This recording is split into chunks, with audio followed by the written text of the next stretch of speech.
Hello, welcome back to another Friday and another edition of our Heartland Journals 3 and 3, where I run down the three stories of the week the mainstream media either forgot to tell you or ignored in about 3 minutes, or as fast as I can.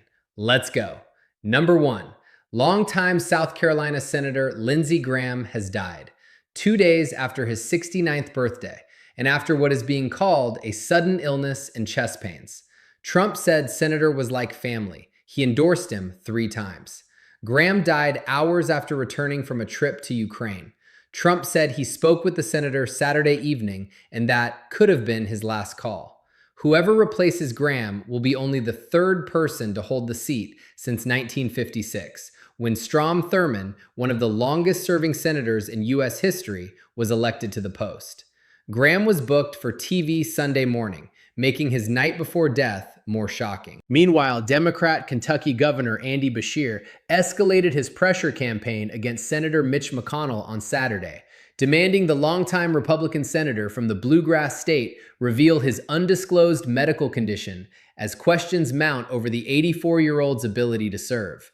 In a post on X, Beshear connected his recent push for the lawmakers' transparency to past national debates, writing, "I publicly and privately urge the last administration to address the public's concerns with the former president's health." Biden he's referring to. "I'm calling on Senator McConnell to do the same and provide voters an update on his own health." Beshear ended the post by urging McConnell to end the crazy speculation and just tell us what's going on. If McConnell, who isn't running for re-election, were to die or otherwise leave office before his term expires in January, Kentucky would face an untested succession process that could trigger a special election and potentially a court fight over the timing of the vote. While we're on this subject of missing persons, House Speaker Mike Johnson threatens to make Representative Maxine Waters' vote inactive over absences. Speaker Johnson put his foot down when it comes to Maxine Waters and her refusal to show up in person to vote. Congresswoman Waters has been abusing a COVID-era proxy rule that was deemed for emergencies only in 2024, said Johnson. She now has an emergency every time there's a vote. Johnson says Waters hasn't been in the chamber at all in months and believes she may be incapacitated. If the gentlewoman from California doesn't show up for the next roll call, her vote will enter inactive status. Maxine Waters hasn't shown up for months. McConnell is 84, or was. We don't know, do we? And Maxine is 87, or was. These two make a good case for term limits. Chuck Grassley from Iowa is 92 and running for another 6-year term. He's the president pro tempore of the United States Senate, by the way. Third in line to president after vice president. Can you imagine? They said Reagan was too old and he was only 73. What is it about that job that makes people stay for life? Number 2 story, the big guys won't tell you anywhere else.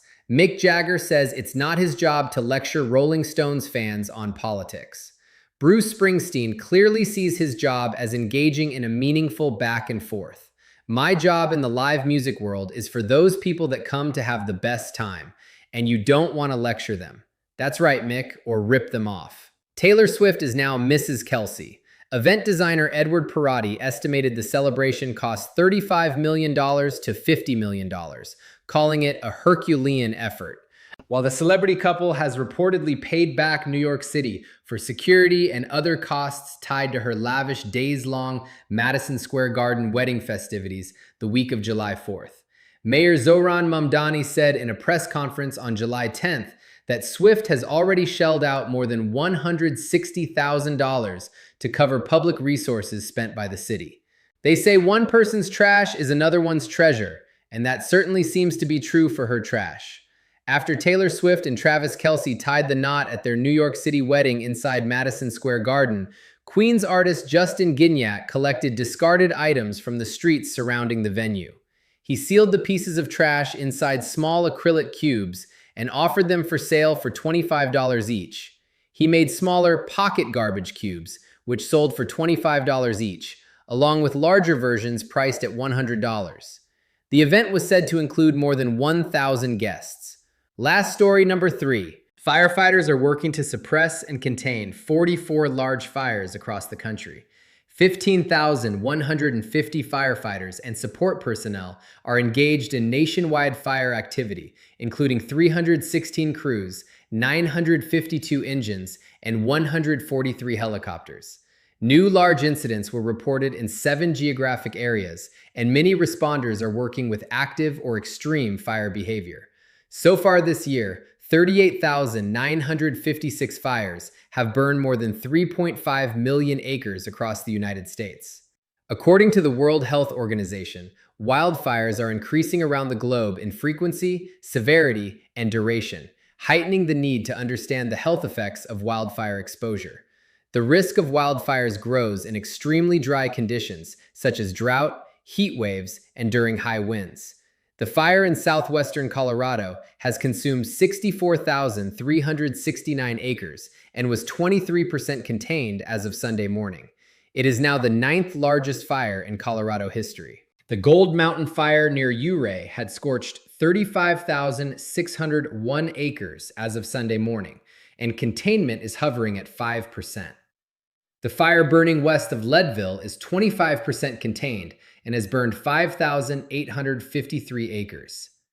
The Elk Fire started by lightning and has burned nearly 350 acres. Stay safe, friends. If you get an evacuation order, heed it, please. That's all I got for you. I hope you enjoyed it. Please subscribe to us at heartlandjournal.com and our Substack and never miss an episode. Mainstream won't tell you the news, but I will, and it's free. Thanks for doing it. See you next week for another Heartland Journals 3 and a little more than 3. Glory to God.